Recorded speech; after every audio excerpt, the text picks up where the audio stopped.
What's going on, guys? Welcome to Final Fantasy BFX's video. And we have Rain and Fina, who I didn't think we were going to get any kind of buffs, and they got quite a bit of buffs. I designed this sheet a little more differently. I made it a little different. I wrote, if you go check out my other buffs video and then check out this one, I definitely tried to do a little differently. So maybe it's a little easier to look at, maybe not so easy, I'm not sure yet. But this is what I worked out. So Blaze Arrow Saber is now going to be a 5 times and 75 times modifier. It's a decent jump, not a huge jump or anything, but it's a decent jump. Dispel Arrows, no one used this besides like King Mog, using it for King Mog, and in their own King Mog, and using it for because it was AoE. Otherwise, well, I don't know why you would use this. Union Veil, 135% in peril for 3 elements. In fact, that's a lot more useful than even on the global and JP versions, because yeah, it's 3 elements, but 120% in peril Gilgamesh could do that. But they have 3 elements for 135% per. That's like utility. You can just bring them along just for that if you wanted to. You're gonna bring them along for the tag chaining, but you can almost bring them along just for that sometimes if you can get away with it. 135% peril, quite good. On top of 15% greatsword in peril. Now that's not the highest that they have. They have a higher one, but still it's accessible. So there's that.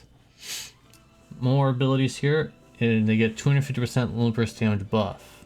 Pretty good, pretty good. I mean, this is still kind of like the early. I can't believe I'm saying this is still the early ages of Neovision, but like nowadays, with that 250% buff, you'd have like other things on top of it nowadays.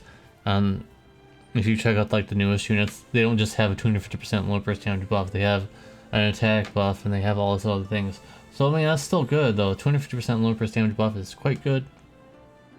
Lotus Saber now is slightly higher modifier.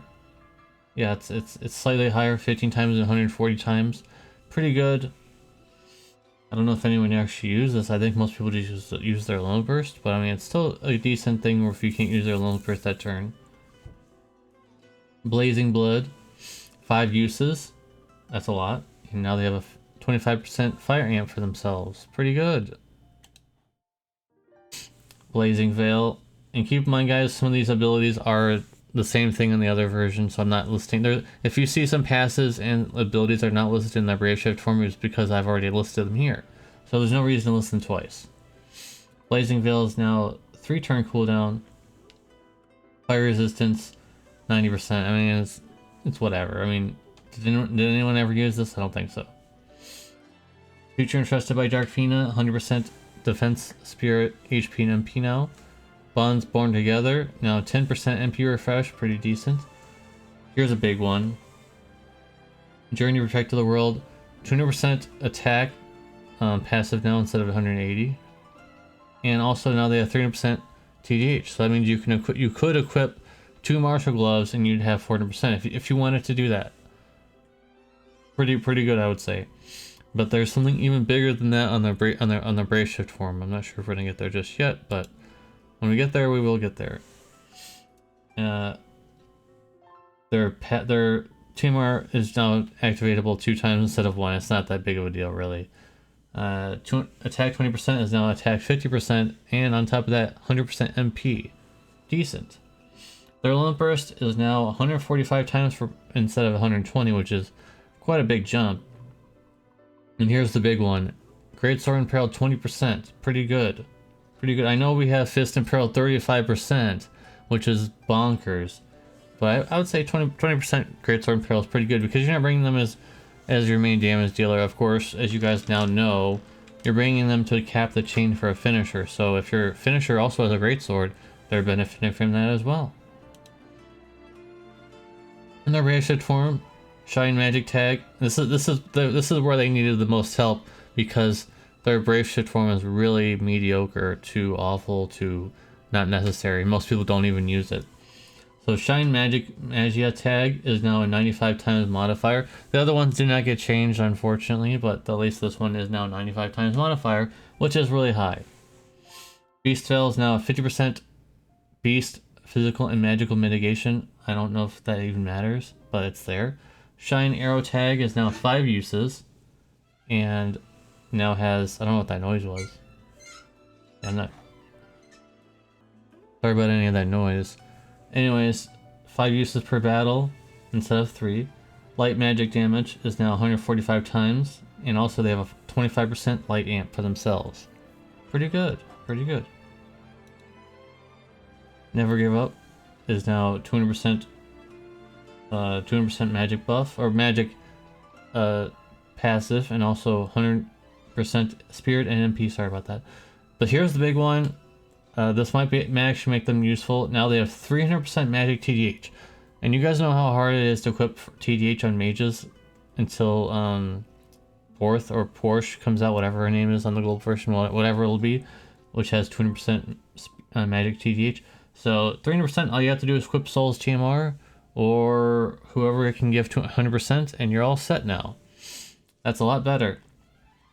Their Limit Burst is now able to cover 500 MP instead of 300, and for 6 turns you get the auto revive, and on top of that you get 100% light, or you get your light, earth, lightning, and fire resistance for 6 turns. That's a lot of turns.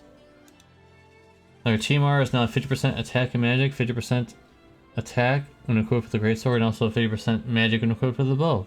Decent. It's a lot better now than it used to be. The STMR now has 125% limit burst damage instead of 100%. And on top of that, now they have 100 attack and magic when equipped with Rain of Fina. And no, the stats do not get increased, if you guys are wondering. The regular stats. It's the same STMR stats-wise, but 200 attack and magic when equipped with Rain of Fina is pretty good. And finally, the usual at the end. Now it's for Rain of Fina only, but you get 500 flat attack and magic, pretty decent. So that means I've already seen it on the global version. Even at EX1, I've been seeing 5.6k attack with their STMR, I'm assuming as well, but with their vision card and stuff like that, they already have 5.6 attack. That's insane. That's pretty insane. So let me know what you guys think in the comment section down below if this buffs are good. I personally feel like they're pretty good, and they dressed their Brave Shift form. I didn't think they would get any buffs at all, but at least they got something. So I'm pretty happy that they got something, guys. Let me know in the comment section down below. My favorite part is definitely the Brave Shift form. Light tag chaining, pretty good. Light magic tag chaining, in fact. So that's even better. That's even better. And also their STMR now 125% limit burst damage. So if you ever have that awkward moment where you don't have enough limit burst damage and you need that little bit more, now you got this. And that limit burst damage, of course, is not tied to them. Only the attack and magic, flat attack magic is tied to them. So, yep, let me know in the comment section down below, guys. I'll be in the comment section with you guys, and I'll see you there. Peace.